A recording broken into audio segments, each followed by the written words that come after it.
I am doctor Ram Sunehi. Actually you know the कि हमारे देश के अंदर हरित क्रांति का विकास करने के लिए बहुत सारे हमारे इमिनेंट साइंटिस्टों ने अपना योगदान दिया, और बल्कि नरीमन बोरलाग ने जो मैक्सिकन वैरायटी हमारे हिंदुस्तान की थी बल्कि वर्ल्ड वाइड दी, उसकी जिज्ञासा करते हुए मुझे भी लगा कि एग्रीकल्चर सेक्टर की फ्यूचर विजन बहुत अच्छी है और इसमें बहुत सारे रोजगार और स्वर्ण युग की तरह हमारा रहेगा। यानी हमारा देश भारत आत्मनिर्भर बनेगा और विदेशों के लिए भी हमारी खाद्यान्न की पूर्ति करेगा। तो मैंने ठाना कि ज़रूर मैं एग्रीकल्चर का अपने लिए अध्ययन करूंगा। मेरे फादर भी फौजी थे 1935 मैटर। उनका नहीं बेटे, आज कृषि का जो है उन्नति करना जरूरी है। तो उन्हीं की कृपा से, सबके आशीर्वाद के माध्यम से मैंने फिर बीएससी, एमएससी और पीएचडी की। बीएससी एग्रीकल्चर उस समय हमारे टाइम पर 3 इयर्स कोर्स था, आज के टाइम पर सर 4 इयर्स कोर्स है। उसके बाद फिर एमएससी मैंने फसल विज्ञान यानी एग्रोनॉमी से किया। इसके बाद पीएचडी भी मैंने एग्रोनॉमी से किया।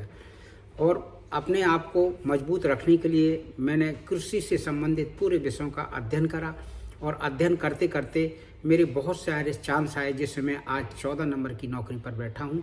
पहली नौकरी जो मेरी थी एग्रीकल्चर बेस पर बैंक पीओ पर मिली, लेकिन कुछ बैकवर्ड एरिया में नौकरी होने से वहाँ मैं काम करने में तेज रहा, लेकिन रिमोट एरिया के अंदर जाने में मैं थोड़ा बीमार होने लगा। तो इसके बाद फिर मेरा एग्रीकल्चर में सिलेक्शन हुआ और मेरा लखनऊ सुल्तानपुर के तरफ मैंने वहाँ भी सरकारी सेवा करी, उत्तर प्रदेश सरकार में। इसके बाद फिर मेरे चांस आते गए, प्लांट प्रोटेक्शन के अंदर आया, मैं क्वारंटाइन में आया। इसके बाद सेंट्रल वेयर हाउसिंग कॉरपोरेशन में आया।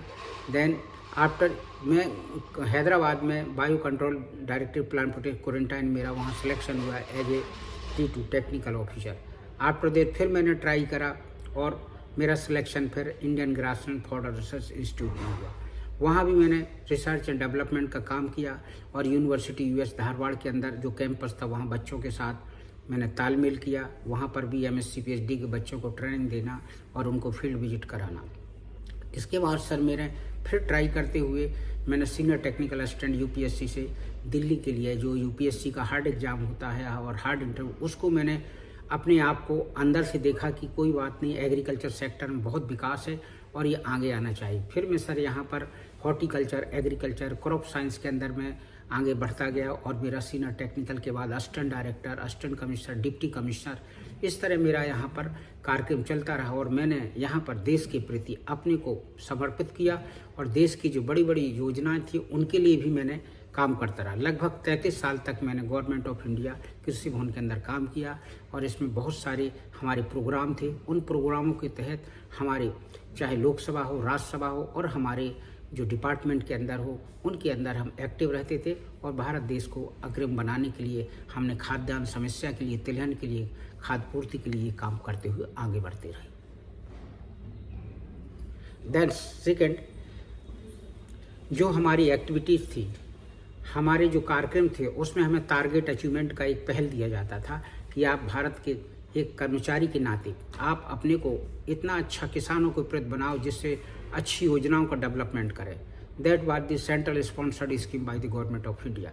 उसमें चाहे सीरियल क्रॉप हो, पल्सेस हो, ऑयल सीड हो, ये सब क्रॉप के अंदर हमने अपने बहुत सारी पॉलिसी प्लानिंग कराई, जो राज्य सरकारों के माध्यम से अब हम क्रियान्वित करते थे।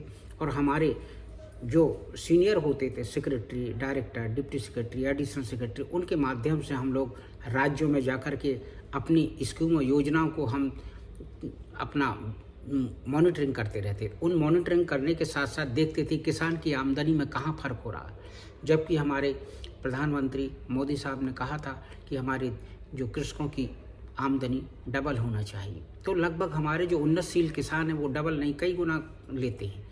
और इसके अंदर बहुत ज़्यादा चांसेस आए, जिसमें agriculture, horticulture, hydroponic, net house, green house, poly green house, even trading और मार्केटिंग के सेक्टर डेवलप हुए। और हमारे यहाँ जो प्लान बनाए गए हैं, चाहे वो फर्टिलाइजर को, चाहे एग्रीकल्चर के, हॉर्टी, उनको शॉर्ट प्रोग्राम दे करके, जैसे कि किसानों को गार्डनरिंग की ट्रेनिंग देना, सुपरवाइजन की देना, या उनको ट्रेडर्स रूप में बनाना, एंटरप्रेन्योरशिप में ले जाना, ये हमारी एक अपनी किसानों को डेवलप करने के लिए, जिससे हमारा भारत देश का किसान आत्मनिर्भर रहे और अपने स्वरोजगार के माध्यम से अपने इस व्यवसाय को आगे बढ़ा सके। जैसे आप देखते हैं मशरूम उत्पादन का और वर्मी कंपोस्ट का बायो फर्टिलाइजर का, हाइड्रोपोनिक्स का, ये देश की उन्नति के लिए हमारे रास्ते खोले गए। और किसान भाइयों ने आज हमारे छोटे से गांव में जाइए, ये नहीं मैं कह रहा हूँ कि दिल्ली के एनसीआर में, चाहे नोएडा, गुड़गांव, फरीदाबाद, आप सोनीपत, पानी, ये तो हमारे हब हैं जो कि अच्छी उत्पादन लेकर के आज देश विदेश में अपना नाम कमा रहे हैं। और आप देखिए कि जो भारत देश की भूमि है डाइवर्सिफाइड है, विविधता है, फिर भी उसमें एक यूनिटी, एकता के अंदर है। और यही चीज़ हमारे देश के बड़े बड़े संविधान के माध्यम से यही कहा है कि अपने आप को विकास करो, किसानों को समृद्ध बनाओ, व्यवसाय के आगे ले जाओ और हमारा देश एक विकासशील प्रगति में हो जाए। जो विदेशों की हम नकल करते, आज वो हमारी नकल करने के लिए विदेश के लोग हमारे इंडिया में आ रहे हैं।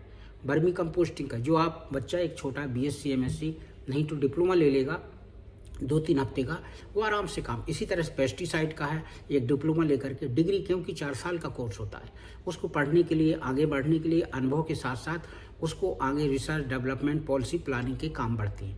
तो यही चीज़ सर जब होती है तो आगे विकास की गति को भी बहुत सारी चीज़ों का आगे बढ़ना पड़ता है।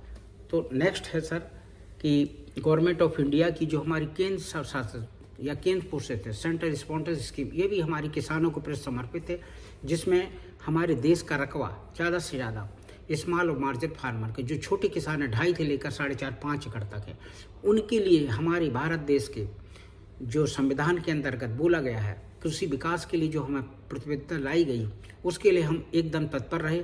हमने पंचवर्षीय माध्यम से आगे किसानों के लिए योजना बनाई, चाहे वो हमारी तिलहन को हो, दलहन की हो, सीरियल की हो, पल्सेस की हो, ऑयल सीड की हो या चीनी मिक्स करके हो।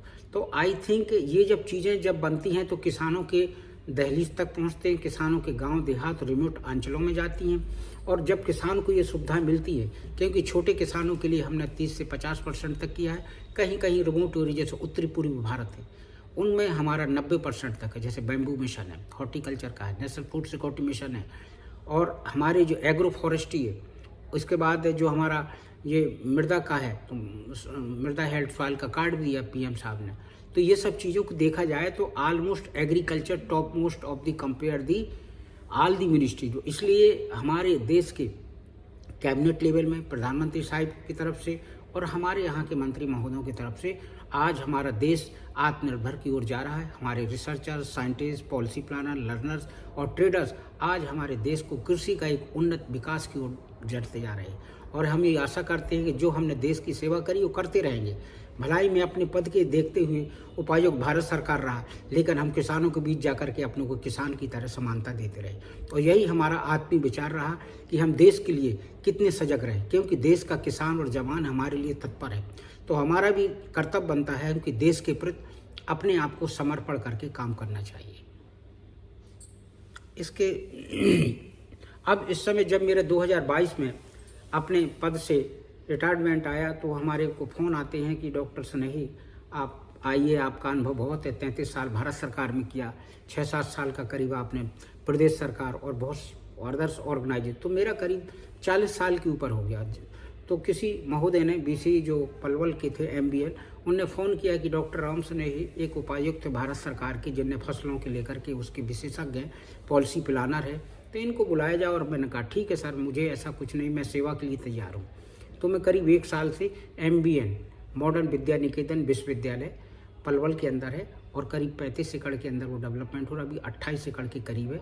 तो आई थिंक इसमें जो पैटर्न है BSc एग्रीकल्चर, MSc एग्रीकल्चर का, इसमें कृषि के जितने भी हमारे पाठ्यक्रम हैं ICR के माध्यम से और UGC के सहयोग के माध्यम से वो हम काम कर रहे हैं। और हमारे बच्चे ग्रामीण क्षेत्रों से, क्योंकि पलवल हुआ और इससे लगा वो होडल है, पलवल है, फरीदाबाद है, इस NCR के अलावा भी हमारे यहाँ विदेशी बच्चों का अच्छा समावेश हो रहा है। करीब 100 बच्चे भी हमारे यहाँ फॉरेन के आए हैं, जिम्बाब्वे ग्रुप के। तो we have to look that the how to just progress to our university and we have to just take the interest all our the faculties like that like that faculties है, जैसे कि pharmacy का है, engineering का है, और हमारे उसके अंदर लॉ का है, नर्सिंग का है, एलाइड हेल्थ साइंस का है, तो इंक्लूडिंग एग्रीकल्चर। ये सब फैकल्टी के हमारे बहुत ही वरिष्ठ प्रोफेसर आए, देश विदेश के लोग हों। और वहाँ वाकई में देखा जाए तो ग्रामीण क्षेत्रों में ही देश का विकास है। कहते हैं ना कि जहाँ पर ग्रामीण क्षेत्र है वहाँ पर देश की हमारी मिट्टी, वहीं पर ही सब कुछ विकास का है। फ्यूचर विजन की बात करें तो देखिए, एग्रीकल्चर का एक ऐसा सेक्टर है जिसमें कभी एंडलेस बात है। चाहे हम किसी भी सब्जेक्ट की बात करें, चाहे हॉर्टिकल्चर की हो, चाहे क्रॉप साइंस की हो, चाहे हमारी पोमोलॉजी की हो, चाहे फ्रूट विज्ञान की हो, चाहे हमारे वर्मी कंपोस्ट की हो, मार्केटिंग की हो, ट्रेडिंग की हो, पेस्टिसाइड की हो, या इस तरह से हमारे जो 35-40 साइड हैं उन पर हो, तो इसकी कोई भी साइड पे अगर हमारा बच्चा ग्रेजुएट होता है, पोस्ट ग्रेजुएट होता है या फिलोसफी डिग्री पीएचडी लेता है, तो वो अपने आप का सेल्फ एक प्लानर है, रिसर्चर है, डेवलपमेंट है, और वो एक अच्छा मजा हुआ बिजनेस के लिए एग्रीकल्चर सेक्टर का एक परफेक्ट ट्रेडर हो जाता है। तो मेरा कहने का अर्थ है कि जो फ्यूचर में आने वाली चीज़ें हैं, जैसे हाइड्रोपोनिक्स, बिना ज़मीन के पानी के माध्यम से खेती करना, ये बहुत ही उन्नतशील टाइप की टेक्नोलॉजी है। इसी type green house, poly green house, tissue cultures, इनके माध्यम से अगर हम अपने आप को और भी अच्छा लेवल देते हैं तो मेरी समझ में 1 हेक्टेयर 2.4 से भी निकल का किसान या हमारा यंगर्स जिससे ग्रेजुएट पोस्ट ग्रेजुएट किया हुआ एग्रीकल्चर, वो आराम से 10 से 50 लाख का अर्निंग कर सकता है। और ये ऐसा नहीं है, कंटिन्यू प्रोग्रेस है, कंटिन्यू आपकी इनकम है, और आपकी जब प्रोडक्ट एक बेहतरीन क्वालिटी के होंगे तो आप विदेश में उसको भेज सकते हैं। ऐसा नहीं कि आप मार्केटिंग ट्रेंड देखें या हमारे पड़ोस को देखें। You look that the forward whatever now the quality and quantity better for the marketing best, then you have to search for the about like France, German, America, Japan. So I think India is the developing country, और आने वाले समय में जो agriculture का production है वो भी बढ़ेगा, हमारे बच्चे रोजगार में बढ़ेंगे और देश को आत्मनिर्भर के ले जाएंगे। और बहुत सारे हमारे सेक्टर हैं, मैंने मधुमक्खी पालन का नहीं किया, मशरूम का नहीं बताया, बैम्बू का नहीं बताया, यहाँ तक कि ये देखिए आपकी एग्रीकल्चर की कोई भी सब्जेक्ट है, एक को आप ले लेंगे तो वो हमारे बच्चों के लिए, देश के लिए, हमारे विकास के लिए तत्पर रहेंगे, और संपूर्ण विश्व में हमारा भारत देश का नाम आगे बढ़ता रहेगा।